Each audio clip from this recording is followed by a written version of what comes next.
Hello and welcome to the Sideboard here at the StarCityGames.com Open Series in Dallas-Fort Worth. I'm Ken Crocker here with Joel Rodriguez. Joel, how's it going? So far, so good. So far, so good indeed, because you're here attacking with all black creatures. I like swamps. What can I say? Who doesn't? And we got mono black warriors, or humans, or human warriors. Human warriors. There's so much synergy in this deck, so we're going to talk about all of them. So first and foremost, you got the human part, because we're playing 2 Obelisk of Erd. Absolutely. Looking for that blowout. Turn 3 if possible. One drop, one drop, one drop. Drop it and see if I can't run away with the game from there. Right, so the only creature in your deck that actually doesn't work for the human part of Obelisk of Erd is the Bloodshin Fanatic. Sure thing, but I'm still looking for that Draining Gang from Grey Merchant that we're missing now in the current standard action, and that's the closest I could get to it. So instead, Bloodshin Fanatic allows you to do the warrior part of the deck, which besides Mogis Marauder, and I think that's it. Mogis Marauder and Painseer, you can get a Draining Gang going to get a little bit of reach with your aggro deck. With that late game, right? If it stalls out, then I can just start slinging them at the face. Absolutely. So we were talking one drop, one drop, one drop. So let's break it down. You got 4 Blood Soak Champion, you got 4 Mardu Shadow Spear, and you got 3 Tormented Hero. So why only 3 of the Tormented Hero? It's because when we want to hit turn 3 with that Mogis Marauder, turn 4, or maybe even late game, I don't want to come in and play tapped. So need it untapped, need it ready to go with that that Vigilance and that, Haste and Intimidate.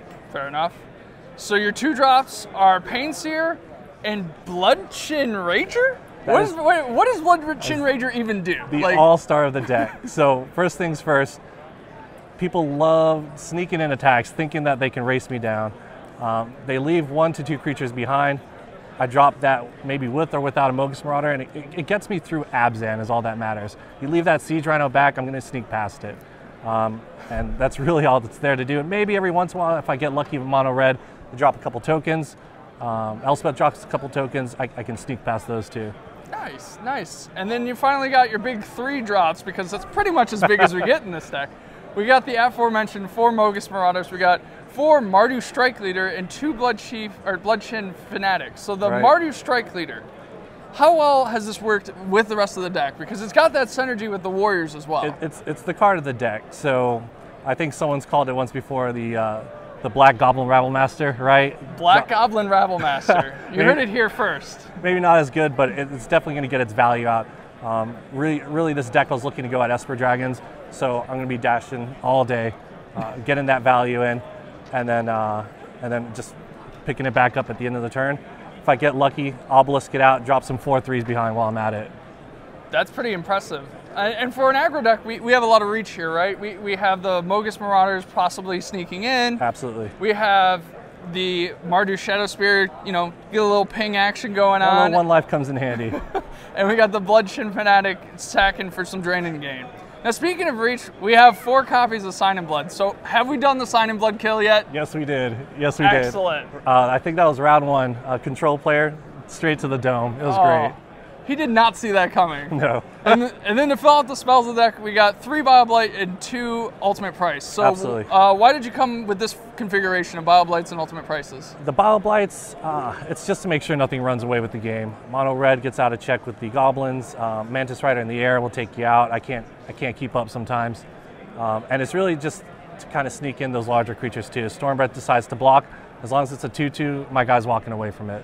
Fair enough. And then Ultimate Price, it's just a great card. We've been missing it, but it's back now, so it comes in handy. And then mana base is really simple. For all those people worried about whether or not they can afford the fetch lands or the scry lands, we just got the old 21 swamps. They don't even match. They're beautiful. They don't even match. There's no Urborg here. No. All right.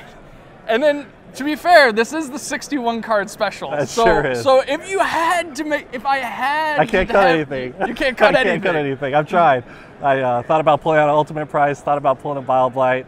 Bloodshin Fanatic ticks me off every once in a while because it's 5 mana to get some play out of it sometimes, but I still love it. Well, in the mirror, if you have to play to try to draw the opponent out, you have that extra card. Exactly. And then the Sign in Blood start burning through the deck pretty fast, so I want that extra card.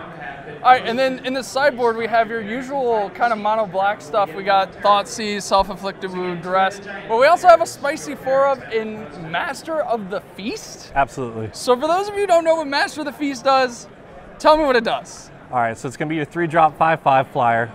It's going to let other players draw cards off in your upkeep, but sometimes you just don't care. So I'm looking for matchups like Mono Green Devotion, Green White, anything that's trying to flip cards from face down to face up.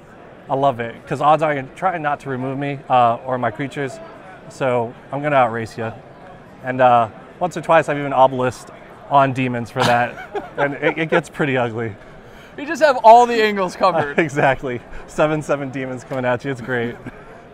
Well, you know, for an area that loves to beat down, here we have the mono black beatdown. Absolutely.